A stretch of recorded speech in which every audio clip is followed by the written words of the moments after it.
Today we are going to talk about the notorious King Leopold II of Belgium and his brutal rule over the Congo Free State. Some of you may think that history can be dry and boring, but the story we are about to unfold is anything but that. If you're visiting this channel for the first time, this is an ancient story remixed where it will give you histories. Please don't forget to subscribe, like, share and comment. Let's dive in. This is a story of a king who was driven by his insatiable lust for power and wealth and who saw an entire nation as nothing more than a resource to be exploited. Today, we are going to delve into one of the darkest chapters of European colonialism. Millions of Congolese people were forced into labor camps and endured horrendous working conditions as a result of Leopold's rule, turning the Congo Free State into a hell on earth for the local population. However, this dark chapter in history is still little known. Many people have never even heard of King Leopold II, let alone the atrocities he committed in the Congo. While others were killed or maimed for resisting or failing to meet the king's quotas, the exploitation was so severe that the population of the Congo fell from 20 million to 10 million during Leopold's reign. As we will see later, the effects of his reign are still felt in the Congo and around the world. This is a story that has to be told, so without further ado, let us explore the atrocities of King Leopold's rule over the Congo Free State. Before we do not forget to like and subscribe to this video to see more of it. In order to comprehend the atrocities committed in the Congo under King Leopold II, we must begin at the beginning of his reign in the late 19th century, with European powers. We're on a scramble to colonize Africa, exploiting its resources and people for their own economic gain. King Leopold II of Belgium, a cunning and ambitious ruler, saw this as an opportunity to build his own personal wealth and power. Being a shrewd monarch, he saw the need for Belgium to have a colony like other European powers. He was also a ruthless businessman who saw the potential for enormous wealth to be gained from the exploitation of Africa's natural resources. However, Leopold's ambitions were not limited to economic gain. He was also motivated by a deep-seated racism that saw black people as inferior to white people. In his view, Africans were not capable of governing themselves and they needed European guidance to develop. This racist ideology provided the justification for the brutal exploitation of the Congo and its people. Leopold chose Congo, a vast region in Central Africa, for its abundant natural resources including rubber, ivory and minerals. In 1876 he established the International African Association, a philanthropic organization that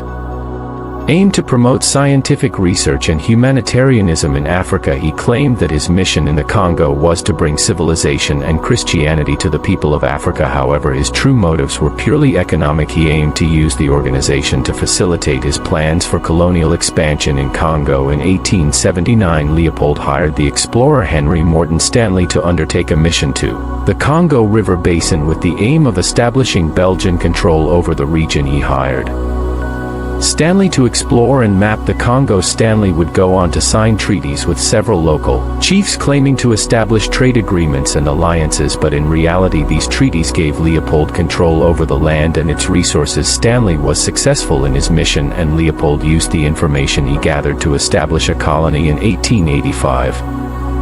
This was a vast territory covering over 900,000 square miles in the heart of Africa. The tyrant king claimed the Congo Basin as his own personal property, not as a colony of Belgium but as his own private estate. He called it the Congo Free State, a misleading term given that the people living there were anything but free. Leopold ruled the Congo Free State as his personal property, with the Congolese people serving as his subjects. His reign was marked by a reign of terror and brutality in which millions of Congolese were enslaved, tortured and killed. Under Leopold's rule, the Congolese people were subjected to forced labor, brutal violence and systemic exploitation. His primary interest was the rubber trade and he forced the Congolese people to work in rubber plantations under horrific conditions. The people were beaten, mutilated and killed if they failed to meet their daily rubber quotas. But Leopold's brutality was not limited to the rubber trade. He also forced the Congolese people to mine for copper and diamonds, while the profits from these resources went directly into his own pockets. The Congolese people were also subjected to forced labor on construction projects such as the building of the Matadi-Kinshasa Railway, which claimed the lives of thousands of workers due to disease, starvation and brutal working conditions. Leopold also employed a private army, the force Public to enforce his rule and maintain control over the Congolese population. This army was notorious for its brutality, and its soldiers were known to commit horrific acts of violence against Congolese men, women and children. His agents used a variety of tactics to terrorize and subjugate the Congolese. Some cut off the hands of those who failed to meet their quotas, while others would hold family members hostage until the quota was met. They also instigated conflicts between different ethnic groups, which further destabilized the region and created an environment of fear and mistrust. The Congo Free State became known as a place of unspeakable horror. The atrocities committed during Leopold's rule in Congo were not hidden from the rest of the world. Reports of these atrocities reached Europe and the United States, sparking outrage and condemnation. The public outcry led to the formation of the Congo Reform Association, a group of activists who campaigned for an end to the atrocities in Congo. Despite this, Leopold attempted to justify his actions by portraying himself as a benevolent leader who was bringing civilization and progress to a backward and uncivilized people. He claimed that his rule was necessary to bring order and stability to the region and to protect the Congolese people from the alleged savagery of other African tribes. However, these justifications were nothing more than thinly veiled excuses for the exploitation and oppression that took place under his rule. In reality, Leopold was exploiting the Congo for his own personal gain, and the Congolese paid the price with their lives. One of the most infamous incidents that took place during Leopold's reign was the massacre of the people of Then. As proof that they had killed the required number of people, Leopold's operatives forced the dead to bear amputated hands. Leopold's rule in the Congo was not limited to exploitation and bloodshed. Over 300 people, including women and children, were massacred by the agents who stormed the village after the villagers refused to comply. Then, as evidence that they had killed the necessary number of people, the dead were made to carry severed hands. Agents also brought diseases like smallpox and sleeping sickness, which decimated the population. They destroyed the social and economic fabric of Congolese society, erasing cultural traditions and forcing people to abandon their way of life. Several brave individuals, including the journalist Edmund Morel, exposed the horrors of the Congo Free State. It is estimated that up to 10 million people died as a result of Leopold's policies in the Congo. The work of missionary Roger Casement helped bring attention to the horrors occurring in the Democratic Republic of the Congo and ultimately led to the overthrow of the Mad King. Working as a shipping clerk for a trading company in Liverpool, Edmund Morel, a British national, discovered that ships carrying rubber and ivory were arriving at the port without carrying any goods for Africa. Doubting that the ships were carrying slaves, Morel began investigating and quickly discovered that, in order to bring attention to the situation and advocate for change, he founded the Congo Reform Association in 1904 when the ships were being used to transport rubber and ivory that had been obtained through forced labor. Increased public opposition to Leopold's regime was largely due to Morel's efforts. Roger Casement was an Irish nationalist who had previously worked for the British government. He was appointed British consul for the Congo Free State in 1901 and was tasked with investigating allegations of human rights abuses. What he discovered was shocking. Casement found evidence of widespread torture, mutilation, and murder in the Congo. He documented his findings in a report that became known as the Casement Report. The report detailed the horrific conditions under which the Congolese people were forced to live and work. Casement's report brought the situation in the Congo to light and convinced the British government to take action. In 1908, the British government organized an international conference in Brussels to discuss the future of the Congo. The conference led to the end of Leopold's rule over the Congo Free State.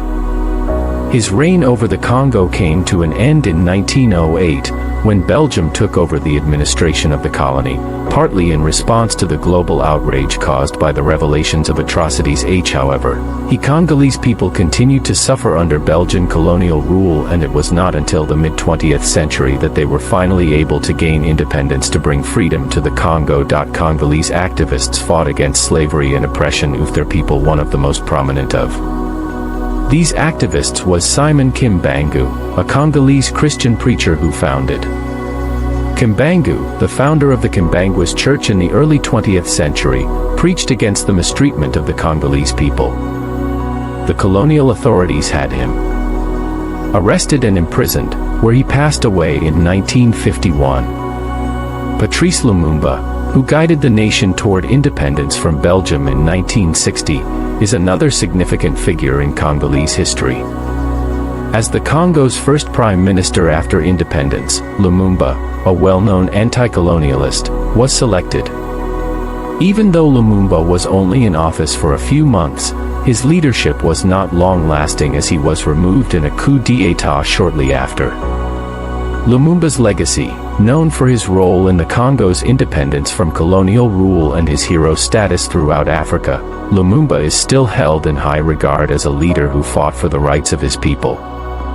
Known for his lavish lifestyle and his love of luxury, Leopold's reign was characterized by a combination of ambition, greed, and ruthlessness. We can say that Leopold's legacy in Belgium is mixed. On the one hand, he is remembered as a visionary leader who transformed Belgium into a modern industrialized nation. He played a significant role in promoting economic development, expanding the railway network, and modernizing the country's infrastructure. On the other hand, Leopold's involvement in the Congo has left a dark stain. 1127, luxury and his obsession with power. He was also known for his charming personality, his wit, and his intelligence. The brutal treatment of the Congolese people by Leopold's regime has come under fire and been referred to as nothing less than genocide in his legacy. Leopold's quest for wealth and power has resulted in millions of Congolese deaths, as we have seen, as well as unimaginable suffering and exploitation. Leopold was able to hold on to power and uphold his reputation as a force for civilization despite the horrifying toll of deaths from disease, starvation, and direct violence. In Africa, but let us not undervalue the resilience and bravery of the Congolese people who endured and struggled against this harsh colonial rule, from the campaigns against slavery led by early Congolese activists like Simon Kimbangu to the uprising led by Patrice Lumumba. As we consider this troubling period in history, we must also recognize the lasting effects of colonialism and how they continue to affect society today. The people of Congo have repeatedly demonstrated that they will not be subjugated or silenced. We appreciate you joining us today, and please remember to like and subscribe for more thought-provoking talks on history and its influence on our world. We can only create a more equitable and just future for everyone by facing the past and working toward justice and reconciliation. Thanks for watching.